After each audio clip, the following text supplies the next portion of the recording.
Alright, YouTube, it's Shadow King Nazu, and I'm here with my review of Dragon Ball Super, episode 92. We start off with...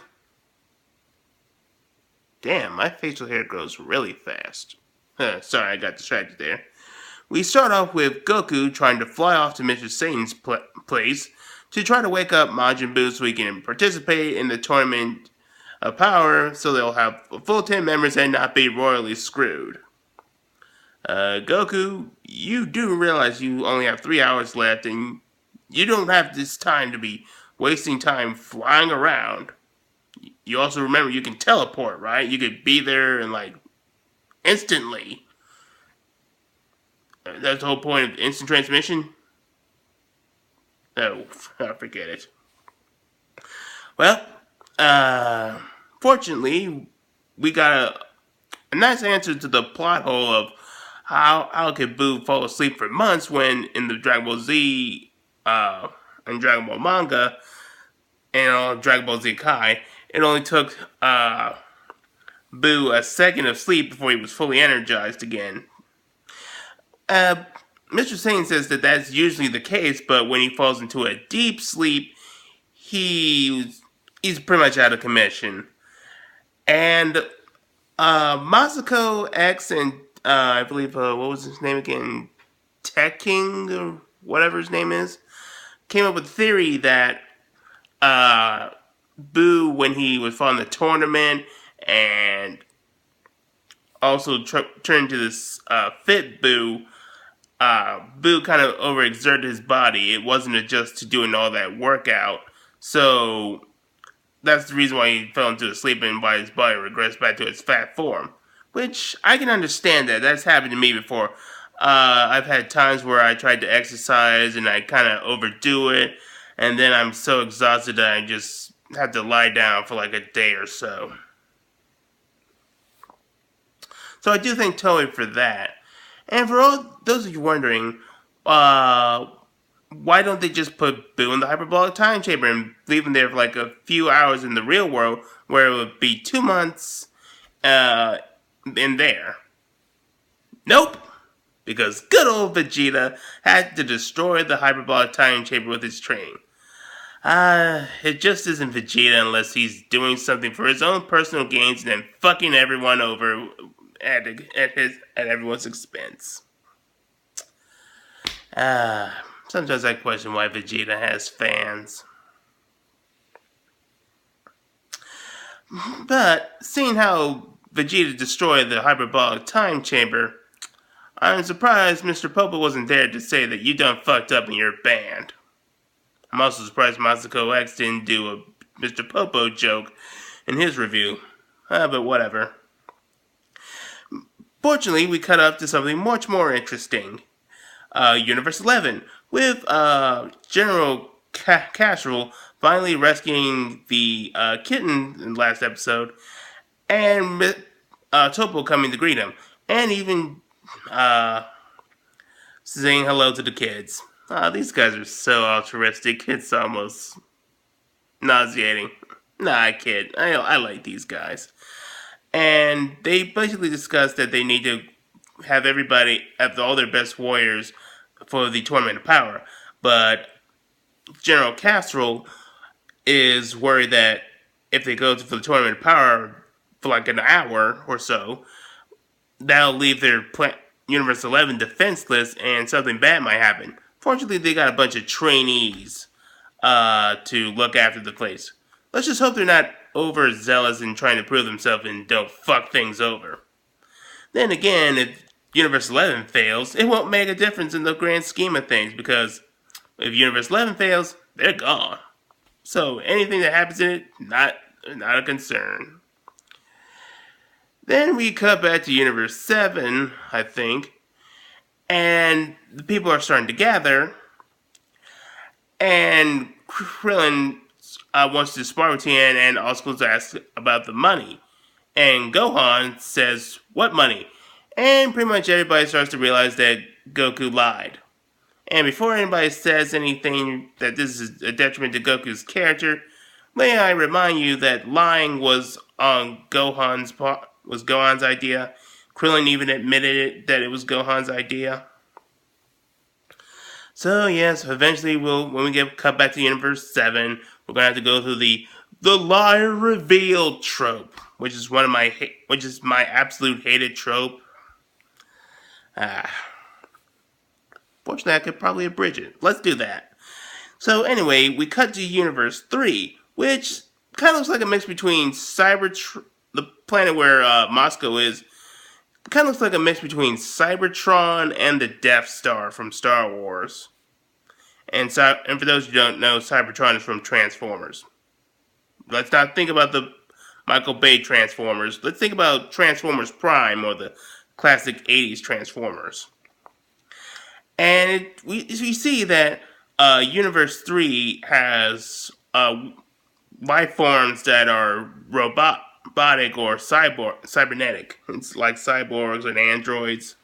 So I'm not sure if they just built them, or is it like the Transformers where life just took on the form of machines. So I hope it's the latter, because I find that a bit more interesting. So what Universe 3 is going to do is, rather than focusing on overpowering their enemies, they're going to try to outsmart and outlast them by using survival tactics to try to prevent themselves from being knocked out of the ring. I do like that concept. As it introduced that these teams are going to have different tactics for surviving the tournament.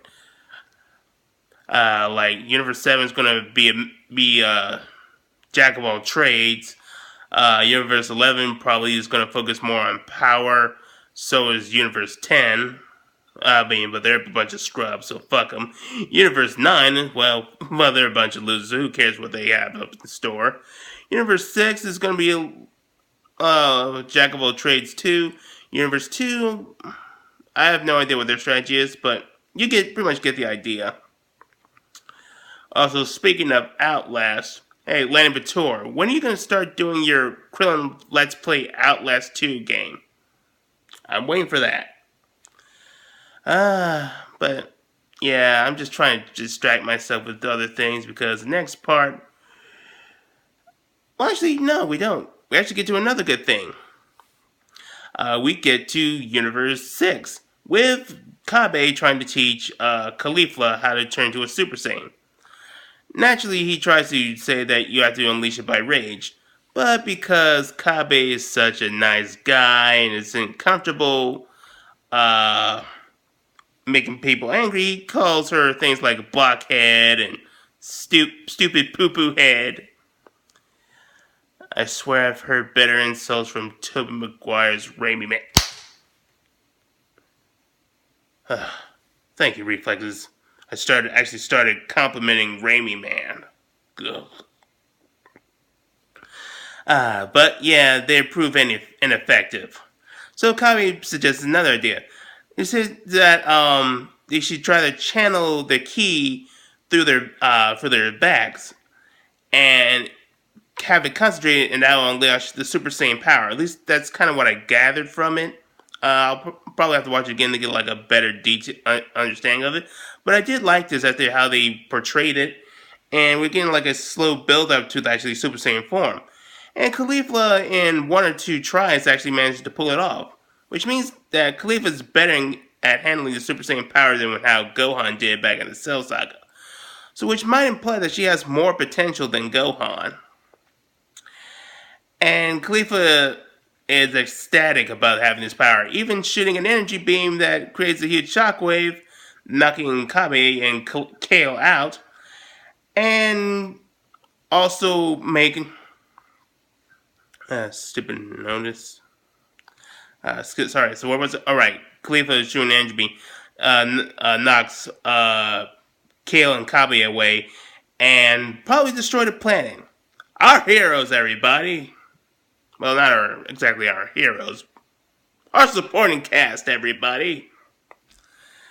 But Caulifla isn't done yet, as she wants Kale to unleash her Super Saiyan power. Now, a lot of people were speculating whether Kale was some jealous lover for Kabe, or maybe a secret lesbian lover ready to confess her love for Caulifla. Nope. She's actually her protege. So yeah, she's basically more like a younger sister to her. Oh, Tumblr's gonna be so inferior about it. I love that. But then we cut back to Universe 7, and we get to the lie reveal. Everybody's pissed, especially Krillin, because he felt that Goku lied to him about because he didn't trust him to participate for the tournament to save his universe. Though he did admit that he probably would have been reluctant to do so because he was been scared out of his mind. But Goku apologizes, and Krillin says that he's still skeptical about rejoining. But good old Beerus comes in and says, "Bet you better participate in that tournament and win, or I'm gonna Hawkeye the shit out of you so hard that your entire family will be destroyed along with you, bitch!" Intimidation. It gets you what you want. So Krillin pretty much joins out of fear. Yeah, you can pretty much put on the Team 4-star Krillin own count. But they still have their issue of getting their 10th member. And then we get to this. The worst part of the episode. Thanks to Beerus suggesting that complaining that they destroy a lot of the good fighters that were mostly in the Frieza army, Goku gets the idea of recruiting Frieza. Fuck! So yes, as I've said before in my previous videos, they're going to replace Boo with Frieza. Fucking damn it! Just control my rage. All in all, I have to say this episode was a mixed bag. I did like the lore building of the other universes, but this Universe 7 is pretty much still the preparation episode. Then we had the lie reveal thing, and then we had the inclusion of my least favorite Dragon Ball character, Frieza, coming back and replacing my favorite Dragon Ball villain / favorite fictional villain. Excuse me, I gotta take this, but you got my thoughts. I'll catch you guys later.